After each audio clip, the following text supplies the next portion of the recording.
brethren. Hey, I'm Rod. starting that like Brother Rod does. Yeah. I'm a little different, you know, a little better looking than that, you know. No, I'm kidding. I shouldn't be kidding with Brother Rod. He's struggling with his throat again. He called me, what was it, Rod, last night? And so we probably won't be making any comments, but remember him. I talked to him. He's been struggling with this for at least 2 years, right? So 4 years. So remember Rod in your prayers. And, you know, hopefully you can find an answer for what he's having to go through. Is there anybody else that's sick? Anybody know of anybody else that needs our prayer? Miss Holly? Yes, I would like for everyone to pray for my nephew. He's in the hospital. He's battling a sick cell. Okay. Me.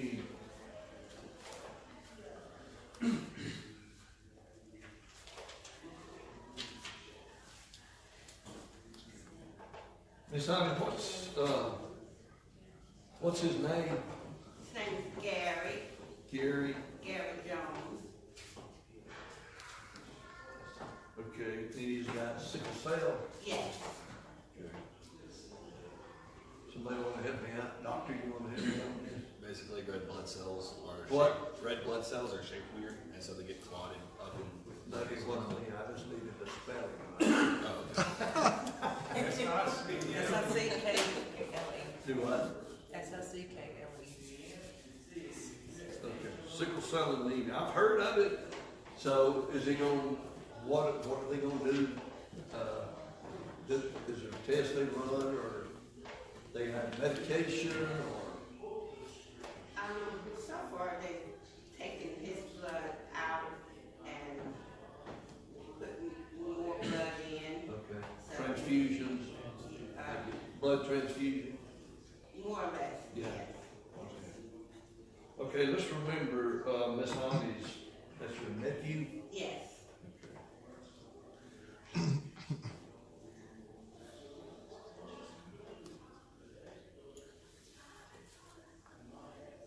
All right, let's remove hands over hands prayer. We got a lot of folks out.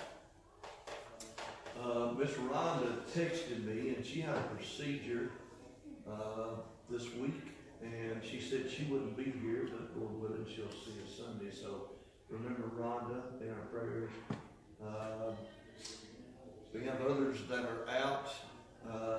Sister Dina's not here. Sister Rosa's not here. These are new. Kantana's not here. So if you would, contact these that have been made mention of and give them a call, let them know we're thinking about them, you know, because it means a lot when you're struggling or, you're sick or whatnot. So there's quite a few. Remember the cards on the back too. So anybody got anything else? Mark, you want to lead us in prayer? Heavenly Father, Lord, we're thankful for this day. Again, we're thankful that we can be here. We can study your word, Lord, and we just pray that you be with Wes as he brings us the things that you studied about. Help us, Lord, to apply them to our life and be able to use them each and every day, Lord, when we meet people that need Christ. Lord, we pray for those who are missing or are sick, Lord. I just pray that you would give them a special blessing and heal their bodies, Lord. There's Rhonda and Dina and Rosa. Be with Gary Jones, Lord, as he's going through sickle cell anemia. Lord, we just pray that you would, again, touch his body and heal him, Lord, and help him to get out of the hospital. Lord, again, we thank you for the blessings you give us each and every day, Lord, and we know that everything that is good and perfect is from you, and just help us, Lord, to resist the bad things in our lives and always rely upon you. Lord, again, thank you for the opportunity to be here and study your word. In Jesus' name. Amen. Miss Honey, is Gary here in Greenville? No, he's in Augusta, Georgia Okay. hospital now. Could you give us an address and we'll send him a card? Sure. Yeah, that way we'll send him a card. Okay. Mark and them, from what Mark told me, they're going to be here Sunday. Is that this coming Sunday or several Sundays in a row? No, just this. At this point, it's just one. Okay, well, hopefully we'll pray for another point. I was trying to figure out something to study about from Brother Rod called me last night. And one of my favorite studies, okay, I've got, several that I'm sure that we all do. And I've taught this class a few times, and that's the book of Ecclesiastes, okay? It is an awesome study. I've been in a class to where, it'll take a year to get through it, okay? And sometimes maybe even longer than that if you really dig into what it's about. So what I'd like to do, there's no way we'll go through the book of Ecclesiastes. We wouldn't even get through the first chapter. But I'd like to take a few points from the book. And what I'd like to do is, Jesus made a statement in Matthew 6, verse 19 through verse 21, and we've all heard it, probably put it to memory. Lay not up for yourselves treasures on earth, where moth and rust corrupt, and where thieves break through and steal. Don't lay up treasures here, okay? And there's a reason why. Okay, there's a reason why. Because we know this life is temporal, but if you talk to people,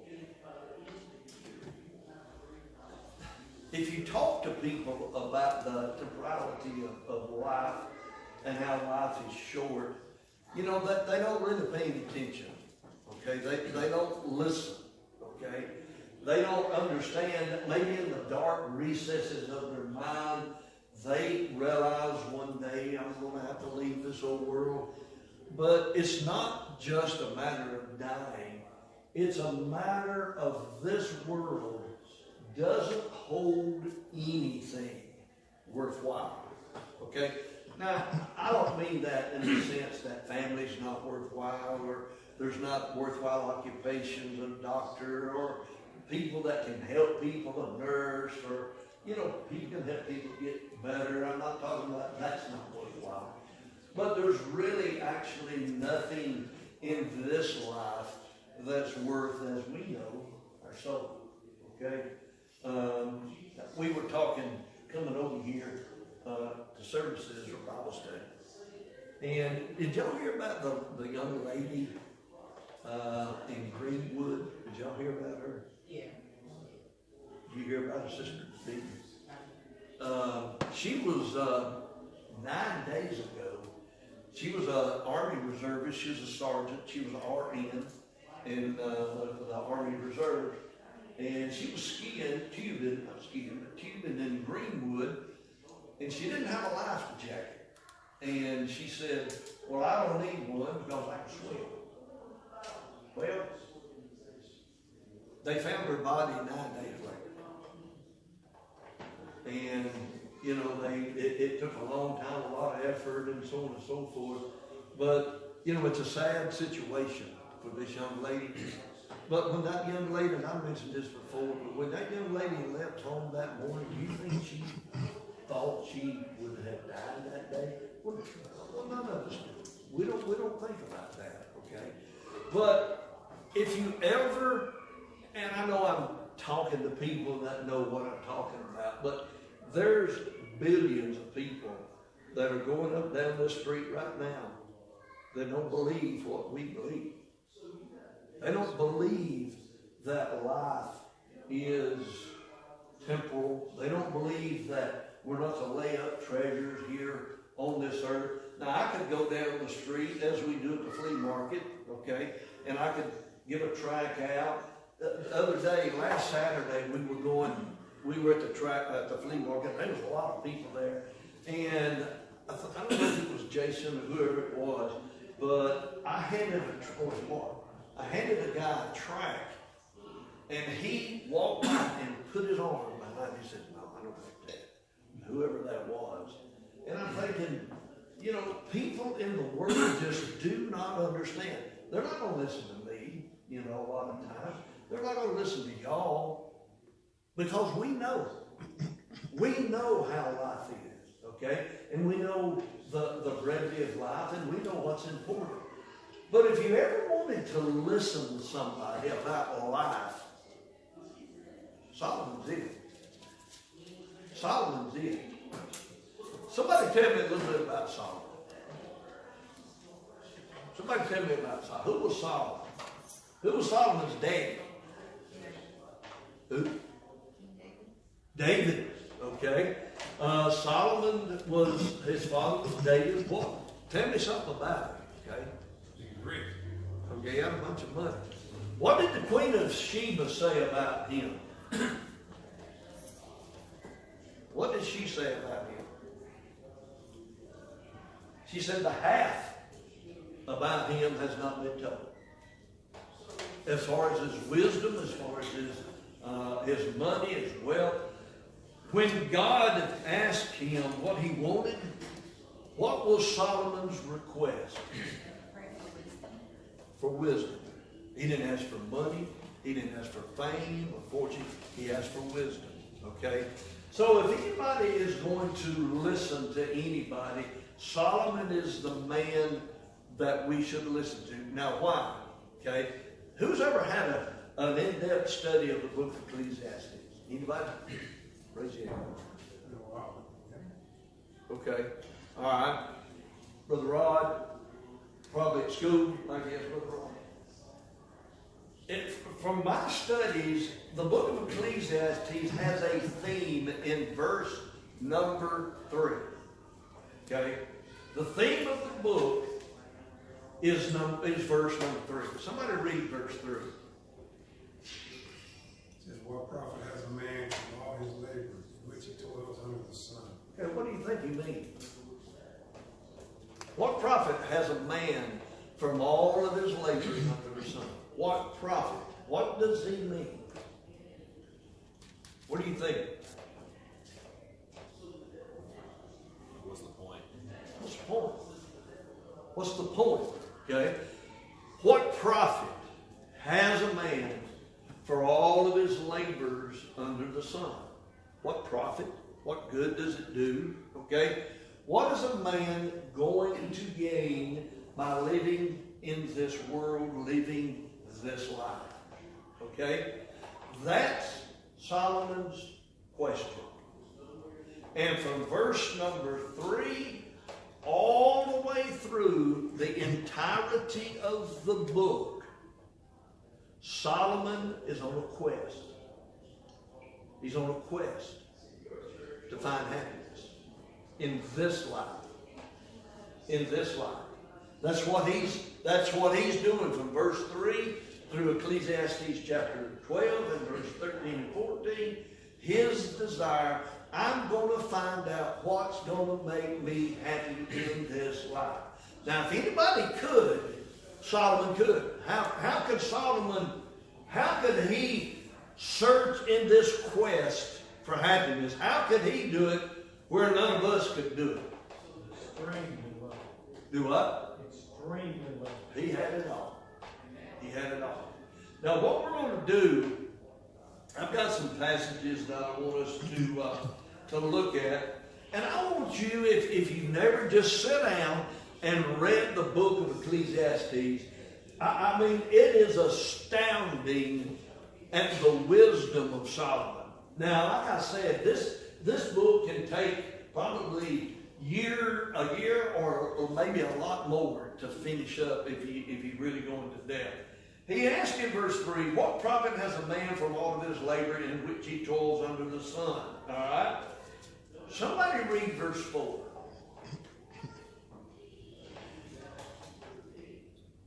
Verse 4, what does he say? One generation passes away and another generation comes, but the earth lies forever. What do you think he means? One generation passes away and another generation comes, but the earth still exists. What do you think he means? Everything is temporal. Okay, it is. This life is temporal, okay? You look at Dee Dee and you look at Josh, okay? Dee Dee was one day, a couple of years ago, the same age as Josh. Not really. We understand. Dee Dee was Josh's age one time. Well, what's happened to Dee Dee? What's happened to Dee Dee? Age. Age. Life. Okay? So that's the way life is. Okay? We're born, and I didn't mean anything derogatory about that. We were born, we get older, and we die. That's the way it is. One generation is born, then another generation is born. I want to tell you what we come to the realization of. When Eric got hurt, okay, he was 17 years old. And he was in intensive care for 2 months, okay? The day that he got out of intensive care, his great-grandmother died. Now what, I mean, that may not seem anything to you, but it made an impact on our lives. What was it? What do you think it was? You switch places. Like she. We changed places. Okay? We swapped places. One day, Dee Dee will die and Josh will take Dee Dee's place. That's life. That's the way life is. Okay? So Solomon begins his quest with the realization that life is, we're here today, we live our lives, and we're gone tomorrow. That's the way life is. Okay? It's depressing to some people. You know, some people don't want to talk about dying. Okay? Me and my daughter Lori talk about it, and she'll cry, and it bothers her. She says, well, I don't know about dying, I don't know about death. You know, there's a lot of things we don't know. What's on the other side? There's some things we do know, okay? But there's many things after death we don't know. But I guarantee you, every one of us are going to die. Why worry about it, okay? Why worry about dying? The main thing is make sure we're right when we go, right, Lizzie? Make sure we're right when we go, okay? So I want to look at some things. Turn over to chapter 2. And I'm not going to read all these things. So in chapter 2, Solomon begins his quest, okay? He begins his quest for happiness, all right? And if you want to look at where he looked for happiness, now Solomon lived thousands of years ago, okay? But I want you to notice what he searched for happiness in these verses is the same thing people search for today. And this book is this book of Ecclesiastes is thousands of years old. Okay? So what I want to do is let's look briefly, look in verse 3, all right? And look at where he sought to gratify his flesh. What did he seek in verse 1? What did he search for? In verse 3. What did he seek gratification through? His flesh. Okay. Wine. What? His flesh with wine. Alcohol. That's what he searched. He said, I sought how to gratify my flesh with wine. People do that all the time today. Okay? Alcohol. Okay, alcoholics. That's the you can't party without alcohol, many people think. How about verse 4? What did he seek gratification for in verse 4? Big houses and Big houses, vast lands. vineyards, a big house. Okay? So people think that if I got a big house, I'll be happy. Okay? If I drink alcohol, it'll take the problems away. Does alcohol or drugs take the problems away? For a season. Well, okay. A few hours. A few hours. a little bit of time, and then what happens? What happens? If I'm an alcoholic, I can get drunk, but what's going to have to reoccur? Problems come back. Reality. But what do I got to do to be happy again? Get drunk again. Get drunk again. Okay? It's temporal. Okay? And a lot of people are happy. If I could have a big house, you know, if I could have a big house, I'd be happy. That's all I want. That may happen for a month or two. And then what do you want? More. You want a bigger house. Am I wrong or am I right? Dee, let me ask you a question. Because I've already asked my wife. Uh-oh. She's told me. She's had that car we bought new. As the car wore out its newness, Dee. It's still pretty new. No, I know what you're saying. That ain't the right answer, Dee. It's not the same as it was the day I got it. Okay. So, Peggy has, walking down the road in a new car. Why? Why would you want a new car? The new's wore off. Okay? The new has wore off. Okay? It only lasts for a short time. It's not like it used to be when you first bought it. Okay? It's like Peggy, first she bought that, and it's not just, I'm not picking on Peggy. I'm just saying that's just the way life is. You buy a new car, I don't know if Dee Dee did it or one of the boys did it for her, but you buy a new car, and man, you wash that thing every day. Josh, be careful, don't you get dirt in that car. You know what I'm talking about? It's new, but after a while, it's got to be replaced because it's old. Okay? And the news wore off. What about verse 5? Gardens, orchards, fruit trees, okay? I can feed myself, so on and so forth. But how do you continue to feed yourself? How long do gardens and orchards and fruit trees last? Just that season, you know. Just the season. Okay? Apples are blooming. Okay? Do apples bloom all the time? No. They're seasonal. Okay? What about pools of water? If I only had a swimming pool in the backyard, man, I'd be happy. I'd be happy. Trust me. It too will go. Every season I see people get the above ground pools. 2 years they're taking them down, selling them on the marketplace. My son did. He got him a pool. It lasted 3 or 4 years. It ain't terrible. Get tired of cleaning it, messes up. If you're lucky enough to get an in-ground pool, you'll fill it up. Okay? It's because that's the way it is. It doesn't bring longevity of happiness. What about verse 7? I acquired male and female servants, had servants born in my house. Okay?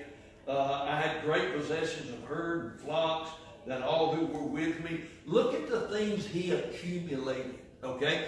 And we're going to go on. I gathered myself silver and gold, verse 8, special treasures of kings and provinces. I acquired male and female singers, the delights of the sons of men, musical instruments of all kinds.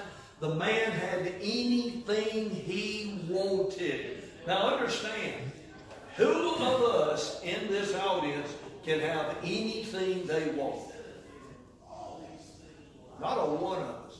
Who in this world can have anything they want? I don't know anybody that can have everything they want. Okay? Nobody can have everything they want. But look at verse 9. Okay? So I became great and excelled. Now notice what he says. I excelled more than all who were before me in Jerusalem, and my wisdom remained with me. And in other words, he had everything he wanted. Everything. Okay?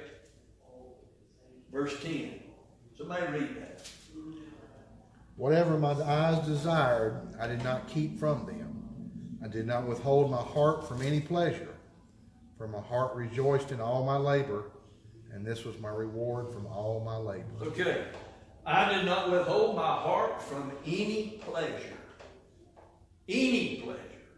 Okay? My heart rejoiced in all of them, and this was my reward for all of my labor. How many, okay, how many wives, and we know back in the old law they had, multiple. How many wives did Solomon have? 1,000? Well, he had concubines too. Well, he had 1,000 total. Okay, so that didn't make much difference. I think it was 700 wives and 300 concubines.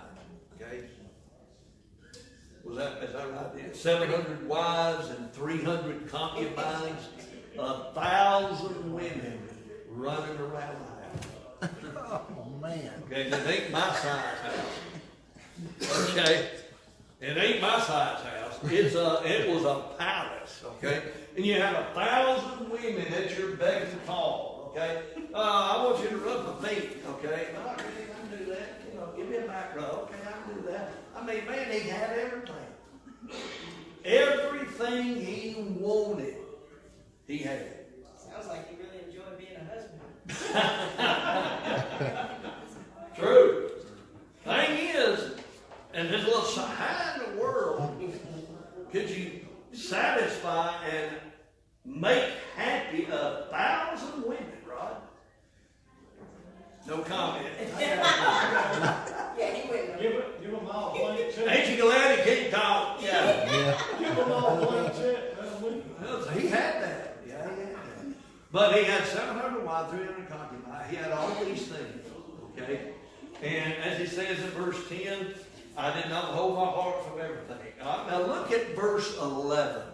Okay? And we're not going into it as much as we could. But he says, then I looked at all the works that my hands had done. And in other words, don't read the more, you probably have. But I want you to put yourselves in Solomon's place. Okay?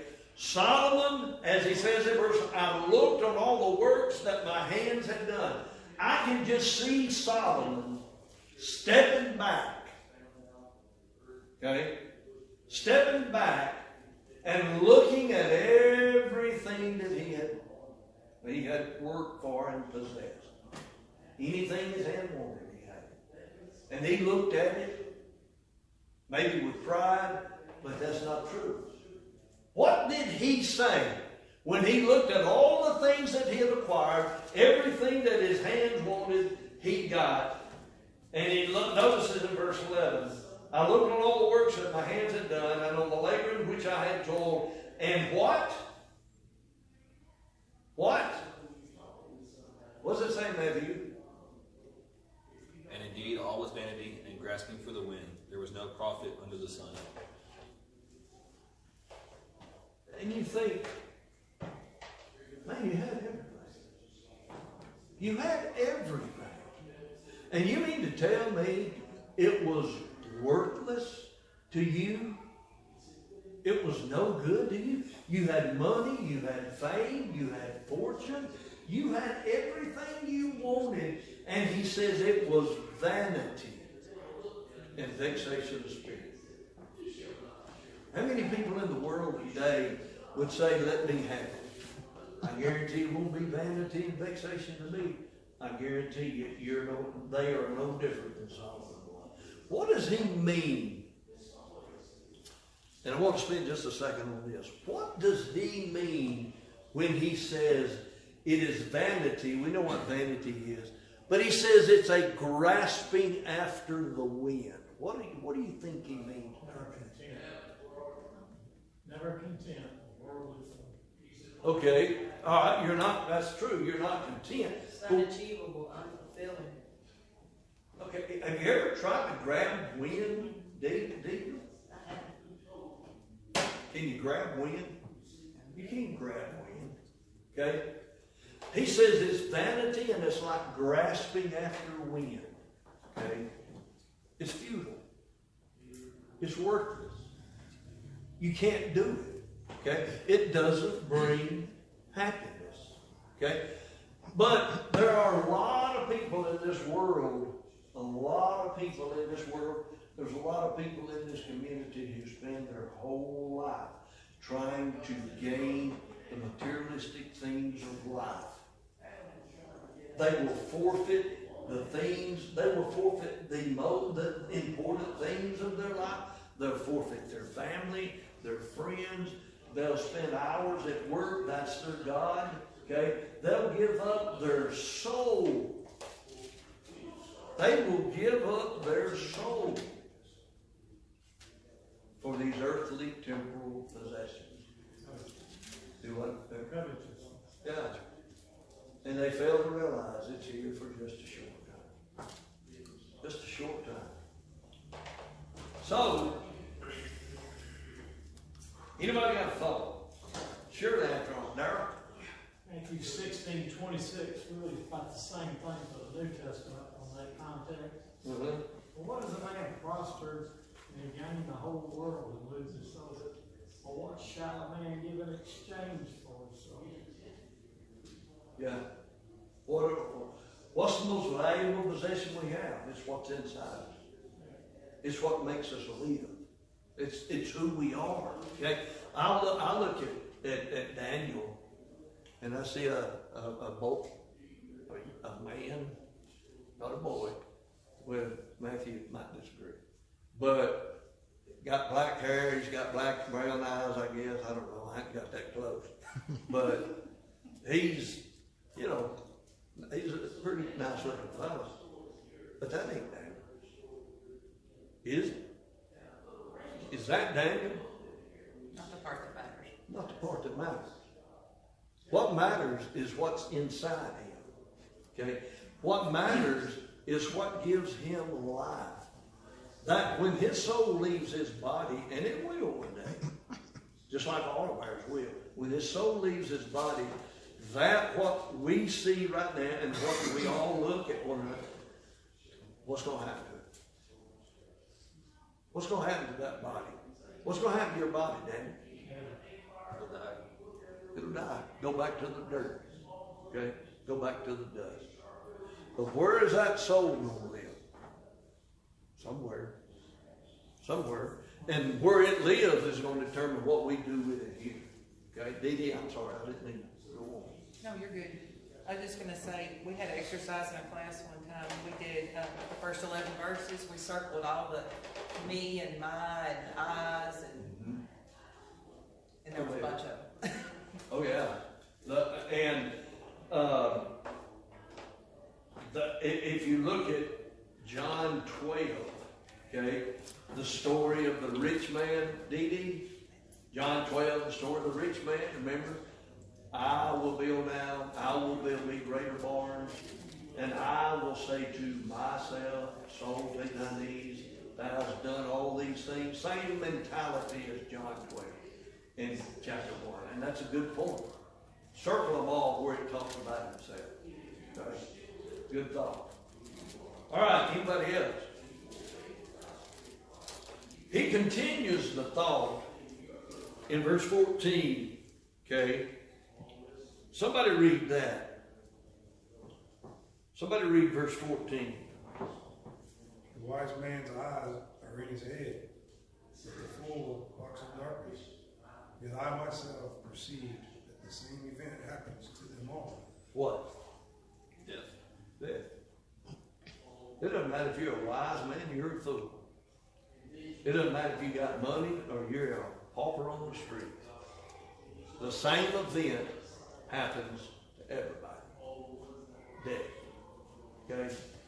And we're not going to live forever. Alright? It's not just that. Look at verse 15. Keep reading, Mark, if you don't mind. So I said in my heart, as it happens to the fool, it also happens to me.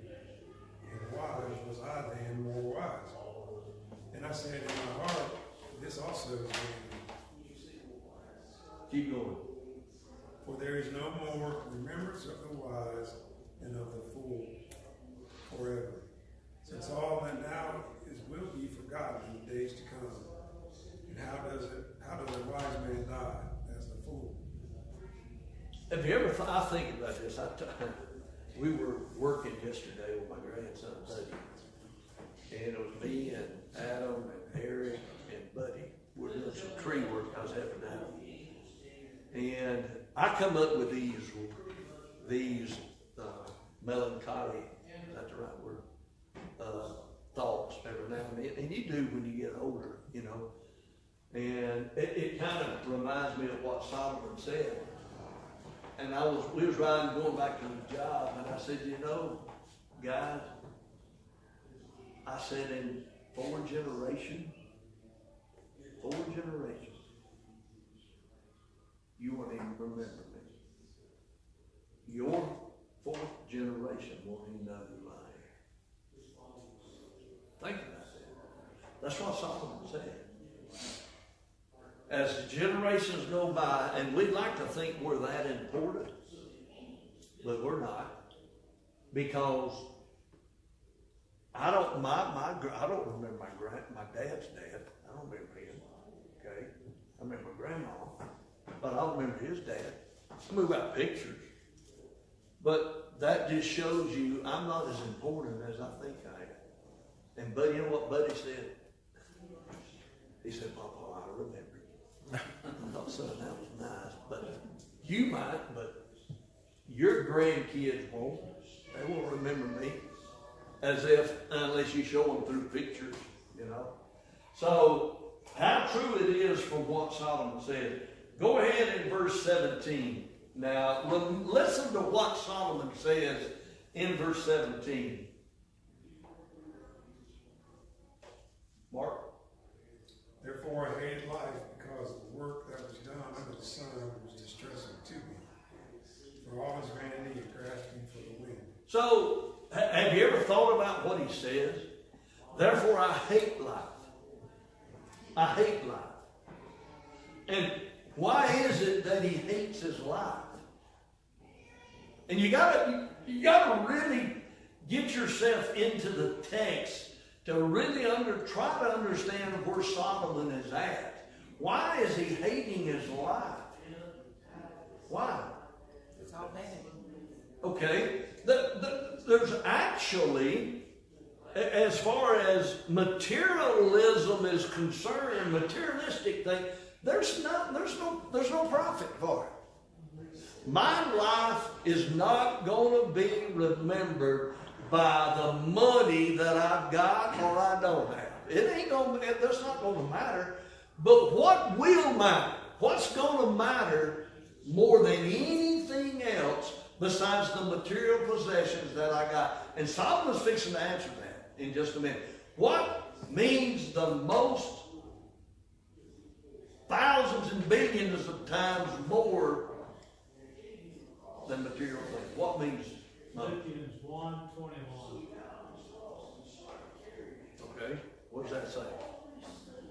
For me to live is Christ, and to die is gain. Okay. It's dedication. It's putting Christ first. It's putting the Lord God first in everything. That's the life. Because this life goes. Deacon? Yes, ma'am. There was a quote I wanted to share about Jim Carrey where he says, I think everybody should get rich and famous and do everything they ever dreamed of so they can see that it's not the answer. Yes. I think I saw that on the YouTube thing. Read that again, Peter. I think everybody should get rich and famous and do everything they ever dreamed of so they can see that it's not the answer. It's not. Solomon knew that thousands of years ago. But they will listen to some kind of actor, okay, and they'll say, wow, man, that is mind-boggling. But God said that thousands of years ago.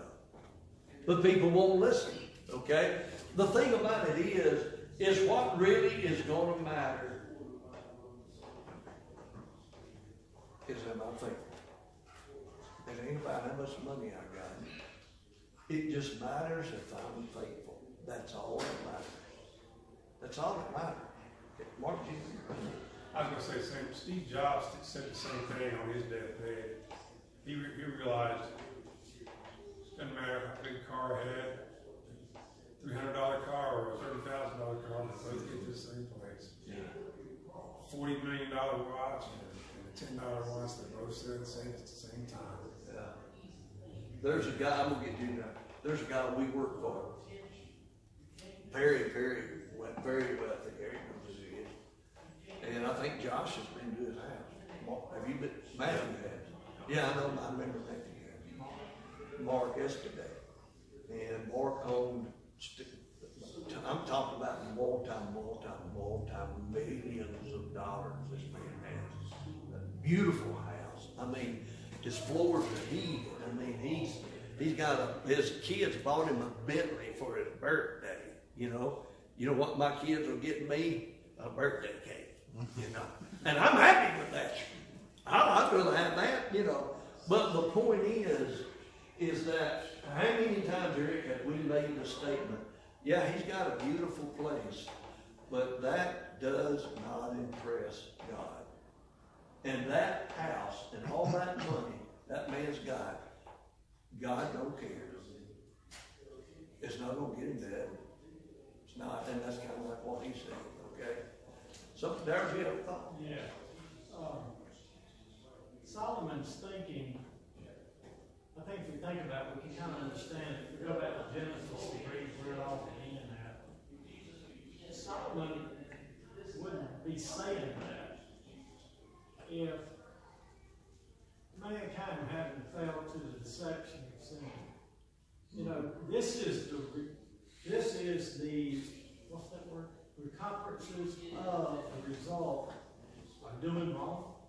You know, and this is the byproduct. You know, they had to get out there, get to work in the garden. You're out of here. You know, it's like Genesis 3:22. And Jehovah God said, "Behold, the man is become as one of us, knowing good and evil." Well, out you go. You can't, unless he puts forth his hand to the tree of life. Not now. You messed up. So out you go. And you know what Solomon's doing? He's thinking about all this responsibility. Because let me tell you something. Yeah, it's like I heard Bill O'Reilly say one time when he was on Fox News about these people hitting lottery. You know what he said? They have no idea what kind of mess they're fixing to get in. Because having all that wealth and all that power is a responsibility. I've understood, certainly ain't been where I've been, but from others that have said, and that's basically what Solomon's saying here. All that responsibility that I have, maintaining and gathering this and doing it, tomorrow it's going to be thrown in the fire. Well, here's something, Darrell, that makes it that rich people have to deal with. Solomon deals with. Okay, look at verse 18. Okay, and I'm gonna get with Matthew here in just a second. He says, "Then I hated all my labor in which I toiled under the sun." Somebody finish that.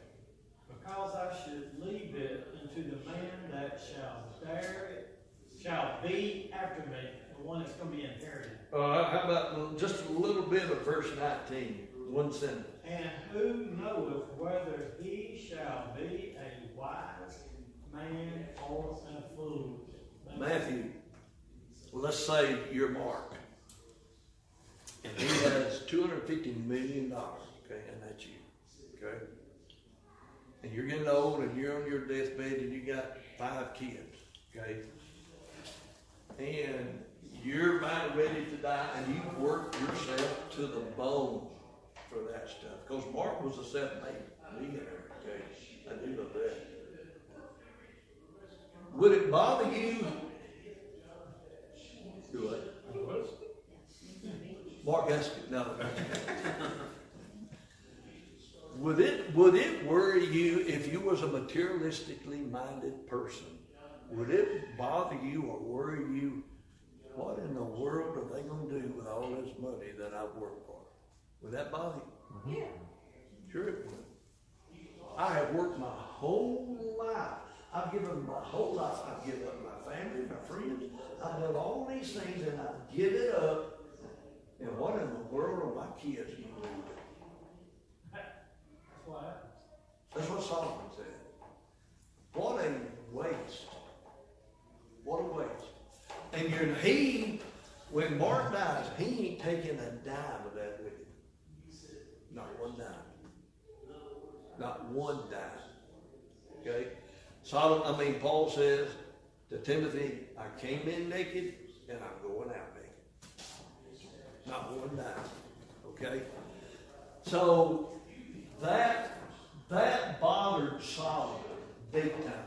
If I am materialistic and my whole life is spent on trying to gain materialistic gain, and I give up all of my family, but more than that, I give up God and my soul. I will sell my soul for the materialistic gain, and then when I'm gone, somebody will ruin it in a matter of years. What a waste. What a waste. Solomon says that what a mess I'm going to be in, okay? Drop down to verse 21. Somebody get that. Kind of goes with verse 19 and 18. Somebody read verse 21. For there is a man whose labor is wisdom, knowledge, and skill, yet he must leave his heritage to a man who has not labored for it.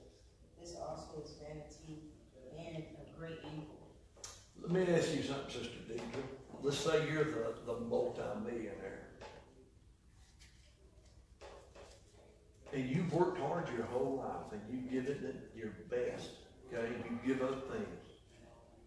Do you think your children are going to appreciate it as much as you do? No. I guarantee you. They've lived and enjoyed it all their lives. But they had no idea what you had to go through for what you did. Right. They had no idea. Okay? So, therefore, they're not going to like it like you did and work for it like you did. Okay? And they'll waste it. They'll waste it. You know why? And I'm going to tell you this.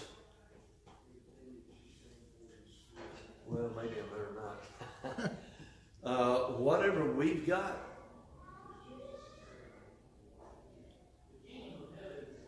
well, I'm not going to say that. I see no sense. This is me. Okay? I see no sense in leaving all of whatever anybody's got. This is me. That's just my opinion. Leaving everything to my children when I could use what I or somebody else has possessed to the church, to missions, to orphanages. You understand what I'm saying? And I'm not saying it's wrong to do that, but it's material. It's what I do to, and this is me. It's what I do with what I've got that makes it. I'm not saying I wouldn't leave my, whatever I had. I wouldn't leave it to my family to help my wife and so on. I'm not saying that that's my responsibility too. But why would you want to give kids, when they got the ability to work themselves, millions of dollars when you could use it in a better way? Does that make sense? I mean, you don't have to agree with me. That's a fine. That's what Solomon, I think, had in his mind. That's just my thought. Okay? I tell you what, one day, Lord willing, we're gonna if the men would let me, we're gonna study the book of Solomon. Song of Solomon.